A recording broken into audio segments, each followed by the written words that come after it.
You're listening to the Open Books Podcast. Your next chapter starts now.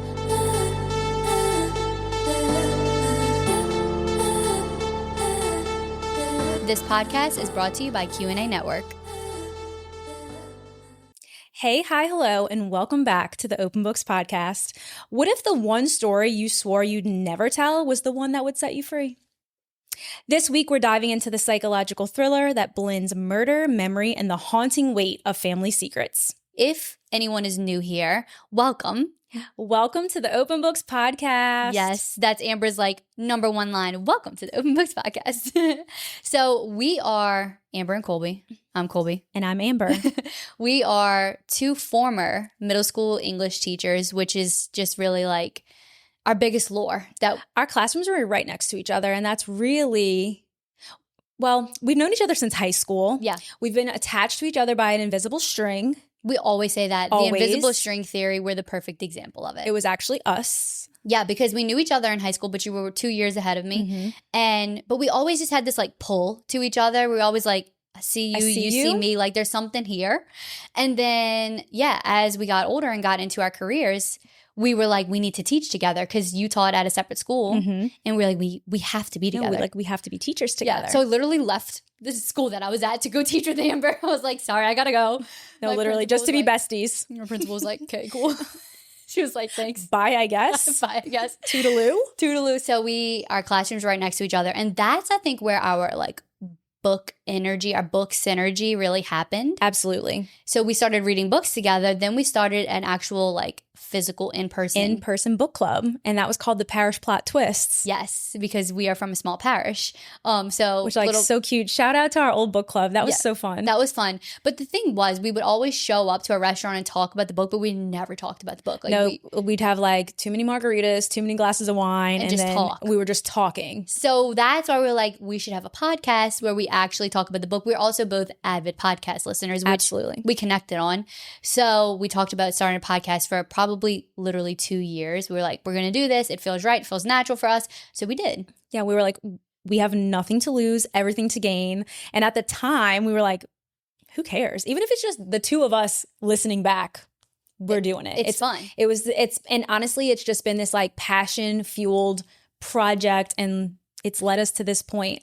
Yeah. It's been a beautiful ride. It's been a beautiful ride. It's been so much fun. We've put a lot of hard work and love into it. And I think we're the book. So, there's two really big aspects to our podcast that it's taken us a little while to find our niche, but one is obviously books and breaking down books and having book club episodes. And the other is more of a pop culture centered episode where we talk about relevant things happening and also just obviously about our own lives. Yeah, and we just really just chat. We're chatting. We're chatting it up. Can I pull you for a chat?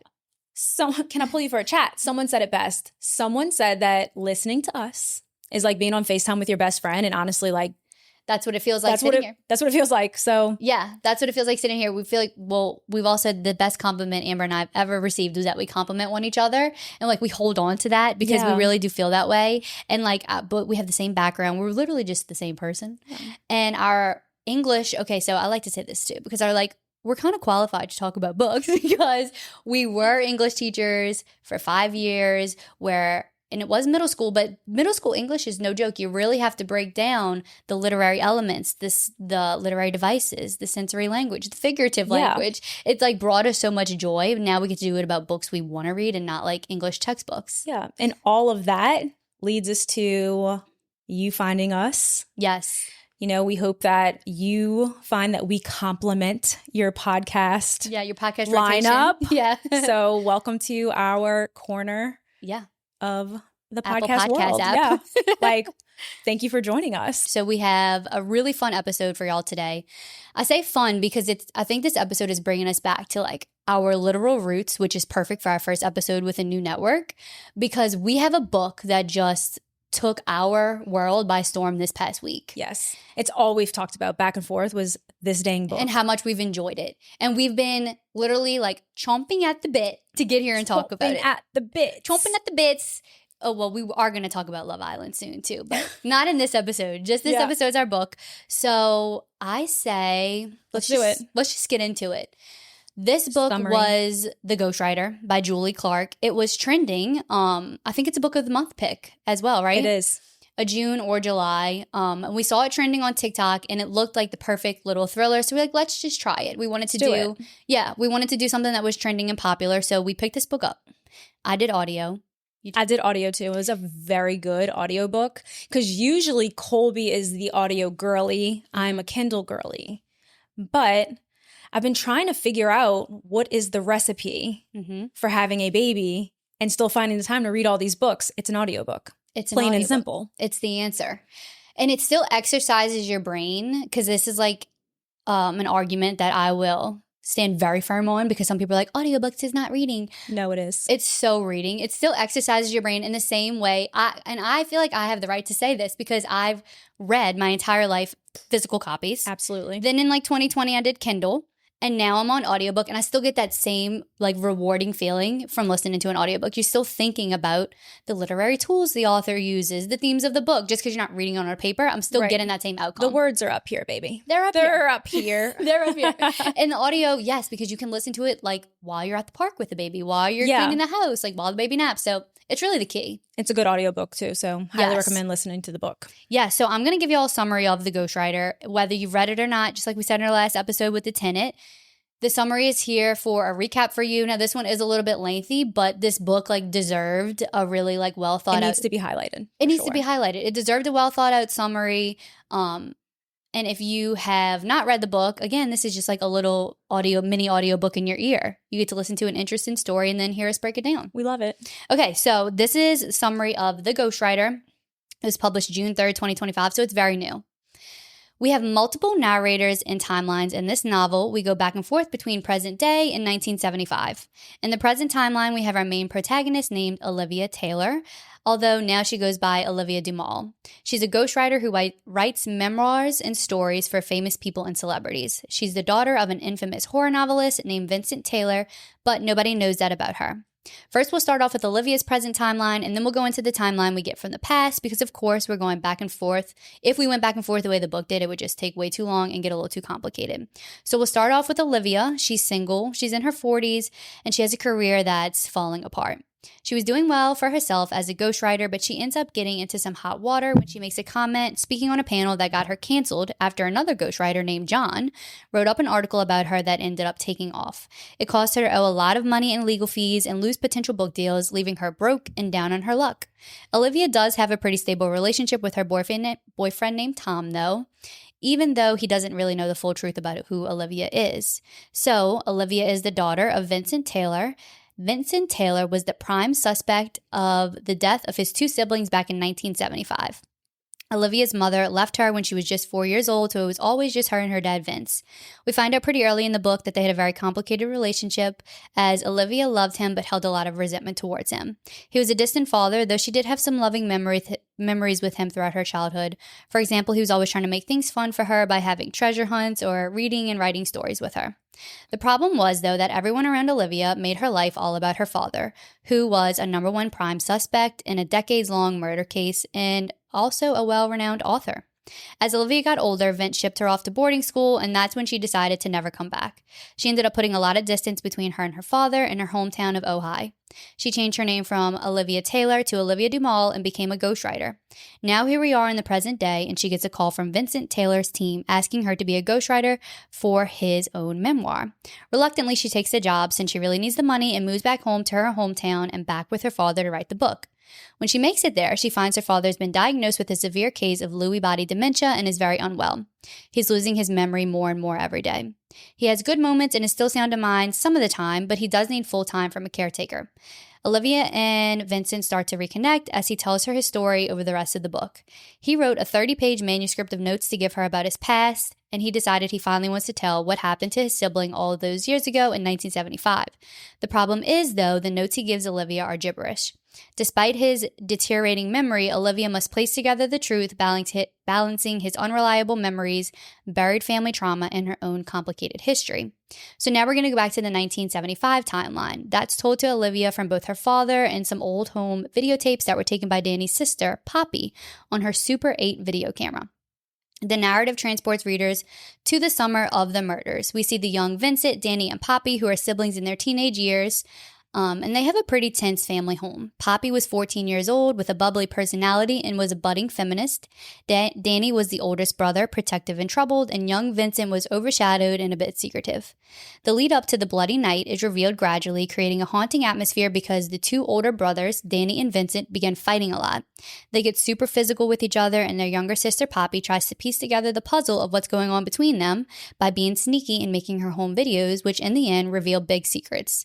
What she finds out through her investigation is Vincent and his girlfriend Olivia, his girlfriend Lydia, who's Olivia's mother that left when she was a child, are having serious relationship problems. Lydia is gradually losing weight and she looks like she's deteriorating a lot. Vincent always seems to be fussing at her all the time because she spends a lot of time with her school coach named Mr. Stewart. Mr. Stewart is the kind of teacher that all students flock to because he was relaxed and cool in nature and even throws these like huge end of the year parties for the kids. She's rumored to have been pregnant by Mr. Stewart, who takes her to the abortion clinic to get an abortion. And when Vince finds this out, he loses his mind, becoming really depressed and angry at everyone around him, taking it out especially on his younger sister, Poppy. Poppy has a fresh perspective for the world in the 70s. She's so excited to be part of a female revolution and fight for more equal rights for women, even though the people around her, like her mom and her dad, never take her serious about it. When coming back from a rally one day, she hitches a ride home with a strange man who many people believe is the one who killed her and Danny, though that's not the truth. Poppy uncovers much more sinister secrets lying right under her nose, and that's what leads to her death. She finds out that Mr. Stewart was actually sexually abusing Danny, and she happens upon them in the woods where he gets video proof of this, and Danny completely lashes out at Poppy, chasing her down, physically hurting her, demanding he gets rid of the footage. Around the same time in the book, Vince finally confronts Lydia about her secret abortion and finds out that his brother Danny was actually the person who got her pregnant, not the rumored Mr. Stewart. It turns out Danny actually took advantage of Lydia, and that's why she was so distant to Vince. She knew the truth would destroy him, that her brother did this to her. His brother did that to her. So the tensions between the siblings are seriously rising, while their parents remain clueless as their father isn't really around and the mother drowns herself in wine every night. Everything comes to a head that fateful night of the murders, and readers finally get the true story, which is this. At the end of the year party at Mr. Stewart's house, Poppy gets a little tipsy off a beer and confronts Mr. Stewart, warning him that she knows what he's been doing to her brother. Poppy goes home, and Mr. Stewart comes over shortly after and kills her, stabbing her with a knife. Danny walks in after this, sees Poppy dying on the ground, though he doesn't know who killed her. He's crying and saying he's sorry for how he's hurt her in the past, when the last brother, Vince, walks into the same scene, and Vince and Danny begin violently fighting. When Lydia then walks in and takes the knife to stab Danny, protecting Vince. So Vince and Lydia take this secret to their grave. They hold onto it for over 40 years, and now their daughter, Olivia, is the only person alive who knows what really happened. The novel ends with Olivia writing a best-selling memoir about her father's life in her childhood and unveiling Mr. Stewart as a killer of Danny and Poppy and exposing him for his crimes against children. Olivia is able to pay off her debt, and her father dies of Lewy body dementia, but she's happy she got to reconnect with him and begin to understand him a little more. The novel builds dirty red herrings and plot twists until its dramatic conclusion. Olivia uncovers long-buried secrets that neither the legend of her father nor Vincent's unreliable memory could fully hide. The reveal forces her to reckon not only with what happened that night in 1975, but what it also meant for her identity, career, and her relationship with her father. And that's it. Whew. That one took me a long time to write last night. That was like, really good. That was really thorough. I think that's helpful if people didn't read the book. And it was a good refresher for me. And I literally finished the book a day ago. 2 days ago. 2 days ago. And I'm like, oh yeah, all that happened. It was a really intricate plot. Like there was a lot that went into it. And obviously there's things that were missed or not in the summary. Like we always say, we can't fit it all. But you need to know those things in order to have like a really well-rounded discussion about it. So let's talk about Vincent. Okay. Do you think he genuinely wanted to confess and like clear the air with Olivia? Or was he once again trying to control the narrative one last time before the disease kind of like took over completely? I never thought about that. I guess upon first reading it, I knew that there was a little more to Vince. Like I knew that he had a reason for being so distant and cold. I still think there's really no excuse to not be the best father you could be. And I think he could have done a lot better job. But to think that he only did this to like get his side of the story out, I don't know. I think that he did want Olivia to know the truth in the end. And he wanted his daughter to have peace, I think. I agree. You do? I said the same thing. Yeah. I just think And I think two truths can exist too, right? Like maybe he did want to clear the air, but I want to believe like the father of it all. Me too. Wanted Olivia to know the truth. Yeah. And to be at peace before he couldn't tell her anymore. Right. And I get why he held on to it for so long. In the end, it was all to protect her mother. Yep. But I'm sure we'll talk about the mom of it all too. We will talk about the mom of it all. Justice for Vincent. Literally justice. J for J. J for J. Justice for Vincent. No, J for V. Justice for Vincent. Olivia's career as a ghostwriter impacts the way she sees her own family. So I guess we can kind of unpack that. Like, how does Olivia's career as a ghostwriter impact how she sees her family? Well, the fact that she's a ghostwriter is just like full circle because her father was a famous horror novelist. Right. So I guess she, like, it was in her genetics to be a writer or a storyteller of some kind. And I think it was really interesting that she chose to tell other people's stories. I think it's because, honestly, I thought a lot about this. Like, why did she become a ghostwriter and not an author? But I think she wanted to control a story. And so she can tell someone else's story in her own words and put the pieces together. I think it gave her a little bit sense of control in her life because she didn't have the truth to her own story. That's what I thought too. Because I feel like she kind of like used that as a crutch not face, I think, what she knew for so long was going on in her family. I completely So she could hide behind being the ghostwriter, you know, like Twitter fingers, you know, Twitter you could hide behind that keyboard warrior, you know, I feel like how that was for her, like facing the demons in her family is how I took that. That's how I took it too. And she does pretty much outright say that a lot because she talks about how other ghostwriters, which this book was really interesting to me to learn about ghostwriters. I've always known that they existed, but I've never really like thought much of it. Mm-hmm. But there's like a whole career or people, the whole group of people who have careers as ghostwriters, and it makes you think, who else is getting which one of y'all are getting a ghostwriter to write your book? You too. So I thought a lot about like, wow, who else has their name on a book as if they are the writer, but they really weren't? I'm sure it's a lot. Because like I think we talked about this before, like there's teams of people who help you write a book. Yeah. But she even said like she has the option to not have her name at all in the book, or she can just have it like thrown in the credits. And a lot of times she's like, I don't even want my name in there. Yeah. But her little counterpart, her little enemy, John, he wanted his name on a book, like co-written. Dirty John. He was literally Dirty John. But I think she used her like career as a ghostwriter absolutely as a crutch. Did you find that when she was Olivia Taylor, she used her voice more? Oh, good question. Like her personal voice, like she finally stood up for like what was right type of thing? I think so too. I think she did too. Once she accepted her real identity. Yes. And wasn't it like, she was very ashamed of her identity. Which makes sense though. Yeah, her father was literally rumored to murder both of his siblings. Yeah. Then he like didn't want anything to do with her. That was really sad in the beginning of the book. Okay, well then neither did her mom. Yeah, we need to talk about the mom. Lydia. Like, why did she have WTH? What the hell are you doing? I don't feel like, unless I missed this, I wanted to ask you, because by the end of it, I still felt like, but why did Lydia have to leave? Maybe it was like shame and guilt. It was like too she much. really couldn't. It was too much for her to knowing that she was the one who actually committed one of the murders. But it's like, well, you have a daughter now, though. Like, you can't just leave. But she did. Yeah. I mean, I guess that's just, because I don't think they really ever unpacked that in the book. Okay, they didn't. I was wondering if I missed it because I was like, I still don't really have a clear answer on why someone her mom will let us left. know though. someone a keyboard warrior is gonna be like, actually, 1 star because you missed this one minor detail. Love you guys. Yeah. So did you predict any of the twists? Honestly, okay, wait. I predicted one because I texted you one. Do you remember which one? That Danny sexually assaulted Lydia and got her pregnant. Yeah. I predicted that one. That was good. I predicted that Danny was going to be the father of Lydia's child. Yes. But everything else, no, I really didn't. Mr. Stewart was given like freak, but I didn't know. Where did you come from? He was giving freak. Like you're a little too like, stop trying to be the cool teacher. No, we don't. You don't throw We parties. don't condone the cool teacher. We don't condone the cool teacher who throws parties for like middle schoolers and high schoolers at their house with beer and alcohol. No, I was getting like bonfire vibes. Me too. Like back when we would have the bonfires and stuff. And you would get like beer when you're like 12. Yeah, you're like doing keg stands at 12 years old. Yeah, that's what it was. No, and they said that in the book. He was like, he would keep beer in his back fridge. He knew we came and got it, but he did it on purpose. Like, that feels illegal. It was given red flags. Yeah. But for some reason, I'm like, he has nothing to do with this. Yeah, I don't know What's wrong with me? How many thrillers have we read? And I'm like, not Mr. Stewart. But we didn't suspect like the freak teacher who was being very inappropriate and brought Lydia to her abortion. Yeah. Right.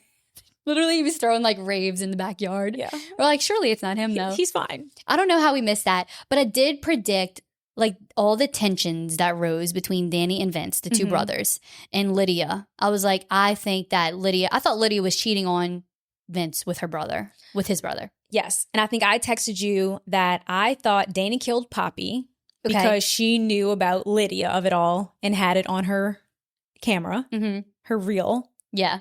Which her little Super 8. Her Super 8, so cute.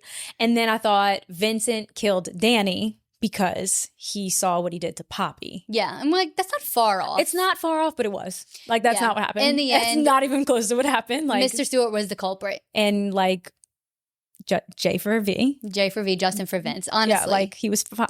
Yeah. But he lived with that. Like, he was actually... He was tortured. He was. He was the definition of a tortured poet. Truly. Like, I think he just also hid. Colby. It was very literary. He also hid behind his career. I think, like, he was just so traumatized. And that last chapter of the book really got me. But I'm sure we'll get to the last chapter of the book. But when he mentioned seeing his family before everything happened. Go into it. Okay. So, because I don't think I mentioned this in the summary, but the last chapter of the book, Vince mentions a scene. And I'm assuming... I think we're led to believe that the scene was before Mr. Stewart was in the picture and before Mr. Stewart did what he did to Danny, which I think was the catalyst of all these terrible events. But it's right when Poppy gets her camera and he's admiring his family. His mom and his dad are dancing together in a field. Danny's in the field. Poppy is spinning around and she's like, come spin with me. And he mentions that he had a conversation with a teacher who told him that he was a great author and a great writer. And she says, I see this in your future. And it all kind of just like shows that, I don't know, everything always, it's like laid out for you. It was laid out for him what was going to happen in that moment. And he just didn't know. And that was his last memory before he passed, right? Yeah, it was. I think that's the last thing we got from him before he died in the book. That was a beautiful way to end the book. I know, because you think about like that's the way he passed, but in Poppy's memory, I don't know why this significant scene like stuck with me from the book is when she's laying on the bed and she's reflecting like her and Margot in elementary school. When she's like dying and she's like her life is flashing before her eyes. And she's like looking at her bedroom walls and she's like, the paint swatches are still here from when me and Margot were repainting my room and we decided on, I can't remember the name, but it was just like sherbet. I don't know. It was just girly things. It was just like these little, like you can tell, it embodied like how young she was. Yeah. Like the difference between Vincent reflecting on his life and like Poppy reflecting. Like she knew she was dying. Yeah. And like she was like forever 14. Forever 14. She was the best character. I loved her so much. Yeah. I thought every single character was so well developed. This book reminded me of The Troop. I don't know if you were going to land on that or if it brought you there, but I felt like the characters were so well developed. The plot was still there. The thriller was still there. Yeah. And that's how we felt about The Troop. That's why I really like mean this when I say it's our type of book. It is. It had every aspect of a thriller that we're looking for. It's that male narrator. You're right. Because that's what The Troop was too. Yes. You just really get to know the character. We got to know the character so well. Poppy was she really was so vibrant. And also speaking of how she was forever 14, Vince, I think towards the end was explaining to Olivia why he was so distant and why he shipped her away to boarding school was because she reminded him right at that age she was getting too much like his sister who died. He couldn't face it. So he sent her away. Which it was just very tragic. Honestly, now that we're talking about it, I'm like, it's a tragic book, but it was so well written. I'm like, it was beautifully written, even though like the content was so... It was heavy. But it was real. It was real. Good book. Highly recommend that book. Yes. Okay. If you were Olivia, would you have taken the ghostwriting job? Yes. I would need to know. 100%. You're telling me you're going to let me write your story of this decades-long murder? I don't know if she knew that she was going to get answers to the murder, but I think she had to assume that was going to come out of a memoir about her father's life. So I absolutely would have taken the job. I would have taken the job too. Just for simply like the writing of it all. Like I just think that would be so fun. Like I think being a ghostwriter would be such a fun job. Also and she was getting paid. she was getting paid. I wonder, she seemed like she was getting paid a fat check too, because that run me my money. Just give me my money. Just give me my money. That was literally Olivia. That was Olivia in the corner. The dad was like, well, I know you need this job. She was like, shut up. She didn't want to hear that. Actually, you shut your filthy mouth. Yeah, filthy. But I think also this made me have respect for ghostwriters, because she was given like not much to work with. She gets there. He's like, write my book. It was like a 30-page of like gibberish. And he also told her, you can't speak to anyone who was involved. You can't go do like what she said a lot of ghostwriters do, which is more like journalist work, where you go and speak to other people who are around to try to piece together the pieces. And he told her no. So she really had to work for that book. Which makes me kind of like retract my previous statement that I think he wanted to clear the air. Oh, yeah, that's true. Because why are you making it complicated? He's like, I'm going to tell you this story. What's going on? But you can talk to no one. You cannot corroborate anything. Okay. Made me giggle. Poppy's reels were haunting and poetic. We were on the same page with Tortured poet. Shut your tortured poet. If she had an Instagram today, what do you think her aesthetic would be? Oh my gosh. She would be like such an Instagram diva. She was the influencer before influencers were a thing, except her vibe was true crime. Like, she wanted to crack the code. I think first of all, she was such like a budding feminist, so cute. She had so much like, I don't know, enthusiasm for like the future of women, which was just really sad because she never got to see anything happen. But I think she would be very much like J for P. Yeah, J for P, justice for Poppy. I think she would be wearing floral outfits. I think she would be like, she would have went to Woodstock 99 for sure. That's a little dark. Like she would have like loved Instagram. I think the tactic though of having her video things and like having her old videotapes from the 70s be found was genius as far as like a writing tactic and like a way to develop the plot was so smart. So smart. It really like took you back to the 70s. Like I felt like I was in the 70s seeing it from Poppy's eyes. Yes. I also think, just to kind of like add on to what you're saying, she's the girl with like the really cool vibey like photo dumps. Like the carousel is like, yep. I don't know, like Lana Del Rey vibe. Lana Del Rey vibes. Totally. She leaves an emoji as the caption. Like that's all she needs. It's a cloud. A cloud emoji. Yeah. She was so cool. She's got like a cool New Orleans like coffee shop. Yep. And then there's like the swamp in the next one. Yeah. She's just like, you can't predict it, but she doesn't care. She cares about nothing. She doesn't care about aesthetics. She cares about being real.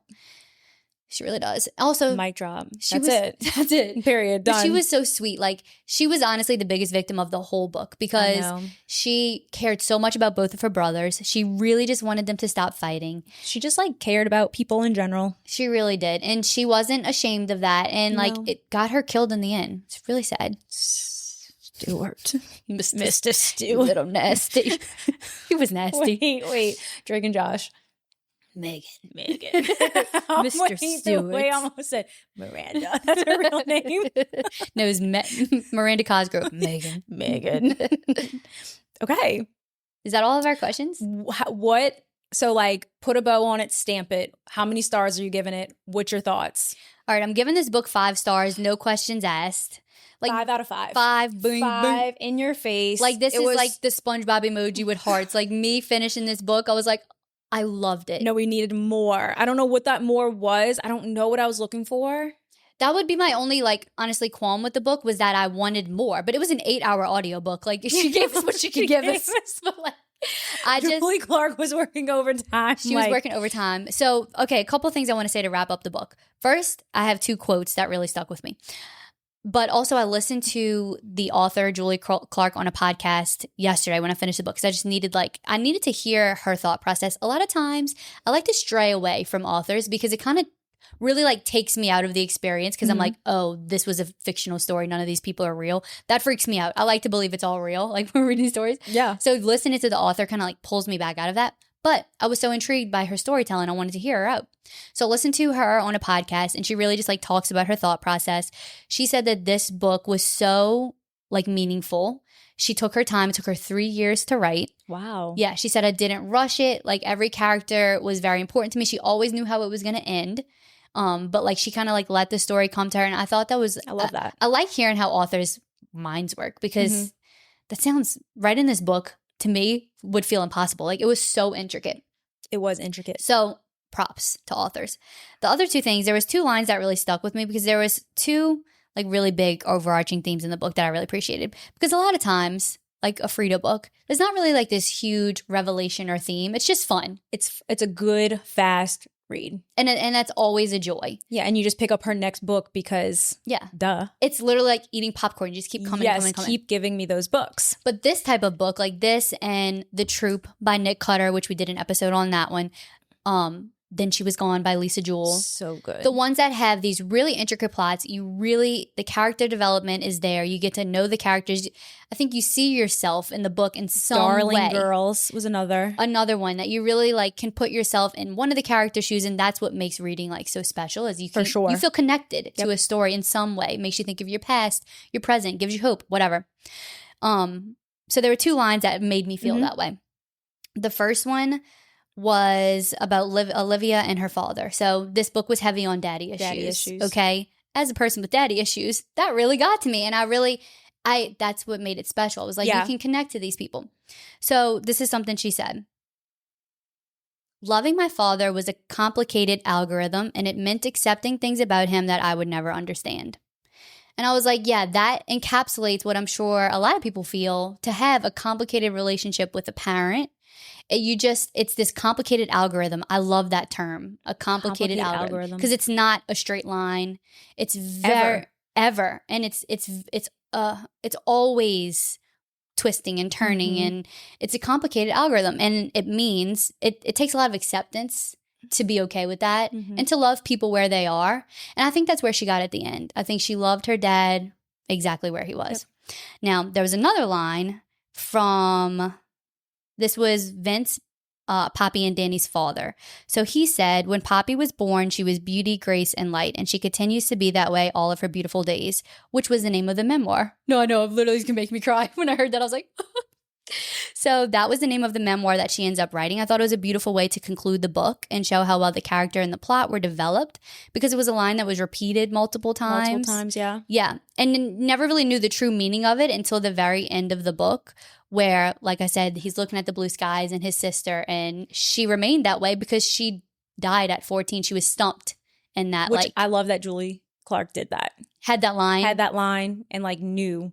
Like she probably had that line when she had the end of the book and like played back. That's what it sounded like on her episode. Like she knew how it was going to end in Poppy's role. So that line just kind of like was a constant throughout the book. And then it ended with that line. I was like, whoa. Powerful. Yeah. I land exactly where you land. Like this was for sure a 5-star read for me for all of the reasons that you said. I'm usually like, oh, it's a 3, it's a 4. It takes a lot for me to give a 5-star rating on a book. Yeah. Like I really believe like The Troop and Darling Girls were probably my last 5-star reads. Yep. Then She Was Gone.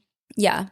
Evelyn Hugo. Like it takes a lot. Evelyn Hugo that's just a different category altogether. But I do have our 5-star and 1-star reviews from Goodreads. I'm curious to hear a 1-star on this book. Okay. There really weren't many. So I want to say it averages out at like a 4.91. That's stars. huge, especially for being such a recent release. Like it really, so good. This is a 5-star. The best thriller I've read in months. This one has all the best elements of a whodunit story, but it's less about who actually did it and more about the story getting to that point. I loved it, and the audio was great too. Yeah, so true. Less about who did it and more about the story. It's the journey. It's the journey. And I loved Poppy's voice. Whoever's the narrator of Poppy, it was like beautiful. So cute. It was perfect. Because like she actually sounded like a young person. A young girl, yeah. 1 star. Has this been written by AI? So many inconsistencies. Girl, whoever wrote this review, we're like, we want to know. We got our eyes out there on some authors. Like sometimes I'm like, this is literally ChatGPT. Sage and Arya. Yeah, they wrote this. So many inconsistencies and illogical behavior from the main character. Whining about her father raising her through an assistant, but no problem with the mother abandoning her altogether being the biggest one. The mystery doesn't exist. The parents of the main character just don't tell her what they know. Really flat, boring for a thriller. Mentioning the few most obvious bands from the 70s isn't enough to make this a believable setting. The ending was a sentimental cringe fest. Oh my gosh. And we're like, this is beautiful. This made me feel again. This book brought me back to life. No, 1-star reviews always crack me up because people get so hard up about. Yeah. And there's like, this book sucks ass. Like, I disagree a lot with that. But I mean, that's the beauty of books and like being able to hold an opinion and feel one way. No one's forcing you to like the book. So I thought that was really funny. And the only thing I will agree with is the mom. Like, why? No one questioned the mom. That kind of was a flop though. Yeah. It was like, your mom left you when you were 4. You're mad at the dad. She was mad at her mom when she went to see her mom. But I was like, yeah.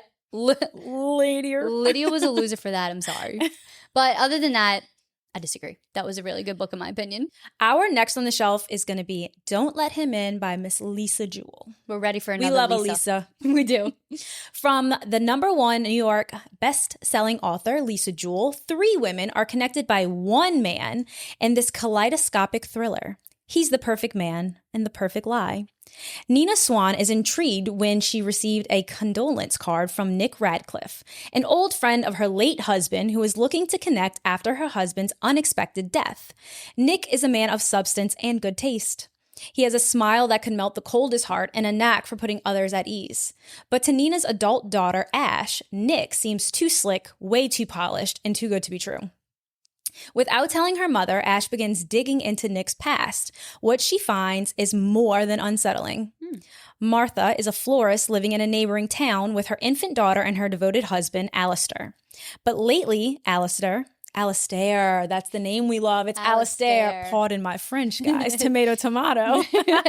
Alistair has been traveling more and more frequently for work, disappearing for days at a time.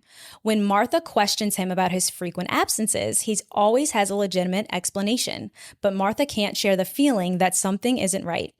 Nina, Martha, and Ash are on a collision course with a shocking truth that is far darker than anyone could have imagined, and all 3 are about to wish they needed the same warning. Don't let him in, but the past won't stay buried forever. Sounds literally right up our alley. Give it to me. What's up with Alistair? We'll let y'all know. So yes, don't forget to read this one with us. Yes. If you are new here, next on the shelf is just the next book that we're choosing. We always like to announce. That way everybody can read along with us. You could send us your thoughts, your comments, your questions, your concerns on the book. We love it when, you slide in our DMs and tell us your thoughts on a book. If you love it, if you hate it. Yeah. We just want to know. All of our socials are the same. So Instagram is at Open Books Podcast. TikTok is the Open Books Podcast. And now we're going to be on YouTube, which is so exciting. Another major upgrade for us with joining QNA Network is having YouTube videos. A lot of people have told us that. They're like, where's the YouTube girlies? Like, where's the visuals? Where's the visuals? So many people like to watch the visuals. So here you go. You're welcome. Thank you, QNA. So we're happy to be here. Love you guys. Tune in for our next episode. And don't forget to read Don't Let Him In. Is that what it's called? Let Him In. By Lisa Jewell. Don't do it, girl. Don't do it. Okay, love y'all. Bye. Love you. Bye.